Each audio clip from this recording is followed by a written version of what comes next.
Menjadi ateis itu adalah hal yang paling tidak logis dibandingkan percaya akan adanya pribadi yang maha kuasa, yaitu Tuhan. Butuh iman yang lebih besar untuk mempercayai bahwa alam semesta beserta isinya itu muncul begitu saja tanpa disebabkan oleh sesuatu. Karena itu, ada 4 argumen utama yang membuat ateis itu tidak logis, yaitu kosmologis, keteraturan alam semesta, moralitas, dan asal mula kesadaran. Di video kali ini kita akan mulai dengan argumen kosmologis, yaitu pembuktian bahwa Tuhan itu ada berdasarkan keberadaan alam semesta. Jadi, mari kita mulai. Sekarang coba kita berpikir, bayangkan kita ini berada di tengah hutan dan di sana tiba-tiba kita menemukan ada rumah. Rumah itu dilengkapi dengan jendela, pintu, dan juga atap. Menurut kamu, apa yang pertama kali terlintas di dalam pikiran ketika seseorang melihat rumah di tengah hutan? Pastinya orang tidak akan berpikir, oh rumah ini muncul dari ketiadaan. Atau jangan-jangan ada partikel-partikel tertentu yang akhirnya membentuk menjadi rumah. Pastinya orang tidak akan berpikir seperti itu. Tapi sebaliknya, orang pada normalnya ketika melihat rumah di tengah hutan, mereka akan bertanya, siapakah yang membangun rumah ini?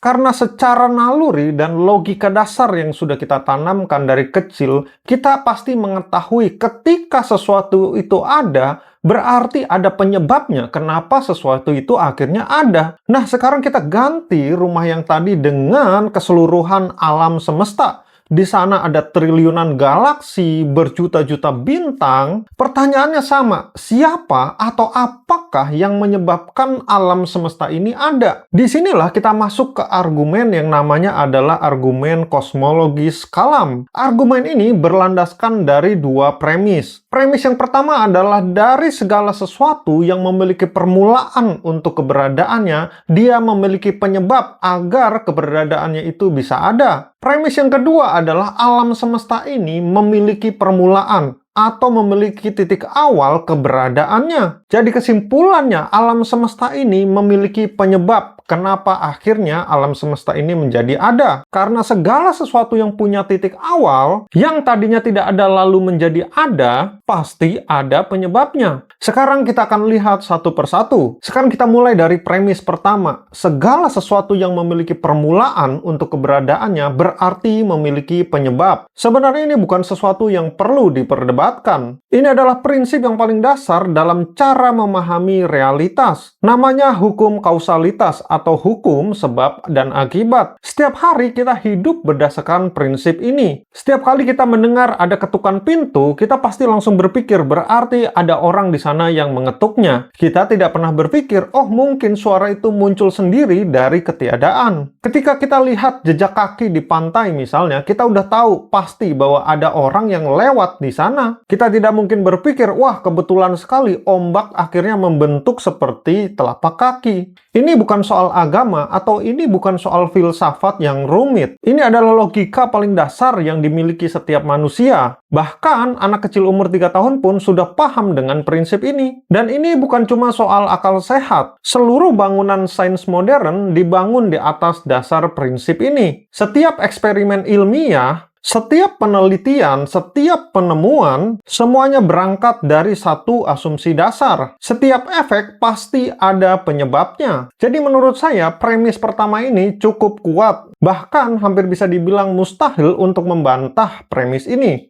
Sekarang pertanyaan yang lebih menarik adalah, apakah premis kedua ini benar? Apakah alam semesta ini benar-benar punya permulaan? Nah, di premis kedua inilah biasanya terjadi perdebatan panas. Karena kalau premis ini benar, kalau alam semesta ini punya titik awal, maka kesimpulannya tidak bisa dihindari lagi. Jadi, apakah alam semesta ini punya permulaan? Mari kita akan lihat dari 2 hal. Pertama, dari bukti sains. Pada tahun 1929, seorang astronom bernama Edwin Hubble menemukan sebuah penemuan yang mengubah pandangan manusia terhadap alam semesta. Dia menemukan bahwa galaksi-galaksi di alam semesta ini saling menjauh antara satu dengan yang lain. Itu artinya alam semesta ini sedang mengembang. Nah, kalau alam semesta ini sedang mengembang, coba kita putar balik waktu. Kalau sekarang semuanya menjauh, Berarti dulu semuanya lebih dekat. Lalu kita putar lagi, lebih dekat lagi, terus putar lagi sampai ke titik awal, dan kita sampai di satu titik di mana seluruh materi, energi, ruang, dan waktu terkumpul di satu titik yang sangat kecil dan sangat padat. Itulah yang disebut dengan Big Bang, ledakan besar yang menjadi titik awal alam semesta. Dan ini bukan teori sembarangan. Ini didukung oleh bukti-bukti kuat seperti radiasi latar belakang kosmik, semacam gema dari ledakan awal yang masih bisa kita deteksi sampai sekarang. Ini seperti asap yang tersisa setelah kembang api diledakkan. Jadi sains sendiri mengatakan bahwa alam semesta ini punya titik permulaan. Jadi bukan sesuatu yang sudah ada selama-lamanya. Bukti yang kedua adalah hukum termodinamika. Hukum ini mengatakan bahwa energi yang bisa dipakai di alam semesta ini selalu berkurang seiring berjalannya waktu. Alam semesta sedang menuju ke dalam kondisi yang disebut dengan heat death, di mana semua energi sudah tersebar rata dan tidak ada yang bisa diproses kembali. Segala sesuatu menjadi mati. Nah, logikanya sederhana. Kalau alam semesta ini sudah ada selama-lamanya, tanpa awal, maka heat death itu seharusnya sudah terjadi. Energi yang bisa dipakai seharusnya sudah habis. Bintang-bintang seharusnya sudah padam. Tapi kenyataannya, bintang masih bersinar dan matahari pun masih memancarkan panas. Itu artinya alam semesta ini punya titik awal sebelum keberadaan. Jadi dari dua bukti tadi kita bisa temukan bahwa alam semesta ini memiliki permulaan. Dan kalau premis pertama benar, bahwa segala sesuatu yang memiliki permulaan berarti punya penyebab, dan premis kedua juga benar bahwa alam semesta ini memiliki permulaan, maka kesimpulannya tidak bisa ditolak. Alam semesta ini pasti memiliki penyebabnya. Nah, sekarang pertanyaan besarnya, siapakah atau apakah yang menyebabkan akhirnya alam semesta ini menjadi ada? Oke, sekarang kita sudah sampai di dalam kesimpulan bahwa alam semesta ini memiliki penyebab. Tapi ceritanya masih belum selesai. Karena sekarang kita bisa bertanya, penyebab macam apa yang bisa menciptakan alam semesta yang begitu luar biasa? Dan disinilah menariknya. Kita tidak perlu menebak-nebak. Kita bisa menyimpulkan atribut-atribut penyebab alam semesta ini bisa ada. Yang pertama, penyebab ini harus berada di luar waktu. Kenapa? Karena waktu itu sendiri baru ada ketika alam semesta itu baru dimulai. Sebelum Big Bang, waktu itu belum ada. Jadi apapun yang menyebabkan alam semesta itu harus di luar waktu. Dia tidak punya awal, dia tidak punya akhir, dia kekal atau eternal. Yang kedua, penyebab ini harus berada di luar ruang. Sama seperti waktu, ruang itu juga baru ada setelah adanya alam semesta. Sebelum Big Bang itu belum ada ruang. Jadi penyebab ini tidak menempati lokasi fisik manapun. Dia bukan benda di suatu tempat, tapi justru dia melampaui ruang. Ketiga, penyebab ini haruslah non-material. Kalau penyebab ini terbuat dari materi, berarti dia adalah bagian dari alam semesta, yang berarti dia juga memiliki permulaan. Tapi kita sudah sepakat bahwa penyebab itu sudah harus ada sebelum materi itu ada. Jadi penyebab ini bukanlah sesuatu yang bersifat fisik. Dia bukan materi. Keempat, penyebab ini haruslah memiliki kekuatan yang luar biasa besar. Ini cukup jelas, karena apapun yang membuat alam semesta dengan triliunan galaksinya, dan semuanya itu muncul dari ketiadaan, maka dia itu haruslah sosok yang sangat kuat. Kekuatannya itu haruslah melampaui dari apa yang kita bisa bayangkan. Dan yang kelima, menurut saya ini yang paling menarik, bahwa penyebab itu haruslah bersifat personal. Kenapa harus personal? Bukan hanya sekedar kekuatan alam yang impersonal. Begini logikanya, kita sudah sepakat bahwa penyebab ini kekal, artinya tidak memiliki awal. Tetapi alam semesta ini memiliki awal. Diperkirakan alam semesta ini sudah berumur 13 miliar tahun. Nah, pertanyaannya, kalau penyebabnya ini sudah ada dalam kekekalan, kenapa dia baru membuat alam semesta ini 13 miliar tahun yang lalu? Kenapa tidak lebih dulu dari sebelumnya? Kalau penyebabnya adalah kekuatan alam yang impersonal, seperti api yang membakar kayu, maka api tidak bisa memilih untuk menunggu dulu baru membakar kayu. Kalau penyebabnya sudah ada semenjak kekekalan, efeknya juga harusnya sudah ada selamanya. Tapi kenyataannya, alam semesta ini baru ada pada titik waktu tertentu. Satu-satunya penjelasan yang masuk akal adalah, penyebab ini memilih untuk menciptakan alam semesta di titik waktu tertentu. Dan kemampuan untuk memilih ini merupakan salah satu ciri dari pribadi pribadi yang memiliki kehendak. Bukan kekuatan buta, bukan energi random, tetapi pribadi yang memiliki kehendak. Jadi mari kita rangkum, penyebab alam semesta ini adalah sesuatu yang berada di luar waktu, yang berarti dia adalah kekal, tanpa awal dan akhir, berada di luar ruang, tidak terbatas oleh ruang fisik, bukan materi, berarti bersifat roh atau supranatural, sangat berkuasa karena mampu menciptakan segala sesuatu dari ketiadaan, dan memiliki kehendak pribadi, yang berarti bisa memilih untuk bertindak. Sekarang coba kita pikirkan, sosok yang kekal, berada di luar waktu, berada di luar ruang, bukan materi, maha kuasa, dan memiliki kehendak. Bukankah itu yang selama ini kita sebut dengan Tuhan? Ini bukan lompatan iman. Ini merupakan kesimpulan logis dari premis-premis yang tadi kita sudah sebutkan. Tapi sampai di sini pasti muncul satu pertanyaan. Kalau semua ada yang menciptakan, lalu siapa yang menciptakan Tuhan? Mungkin pertanyaan ini kita bahas di video berikutnya. Sebagai penutup, kita mulai dari prinsip yang dasar, bahwa segala sesuatu yang memiliki permulaan berarti memiliki penyebab. Lalu kita buktikan bahwa alam semesta ini memiliki permulaan. Dari situ kita bisa simpulkan bahwa alam semesta ini memiliki penyebab. Dan penyebab itu memiliki atribut-atribut yang sama persis selama ini yang kita panggil dengan Tuhan. Karena pada akhirnya butuh iman yang lebih besar untuk menjadi ateis daripada untuk menerima bahwa ada penyebab utama di balik segala sesuatu. Jadi menurut kamu, apakah ada premis yang salah? Ataukah kamu percaya bahwa sesuatu bisa muncul tanpa penyebab? Bisa tulis pendapat kamu di kolom komentar ya. Di video berikutnya kita akan membahas argumen yang kedua, yaitu tentang keteraturan alam semesta yang sangat presisi sehingga mustahil terjadi secara kebetulan. Terima kasih sudah menonton video sampai habis. Sampai bertemu di video berikutnya dan Tuhan Yesus memberkati.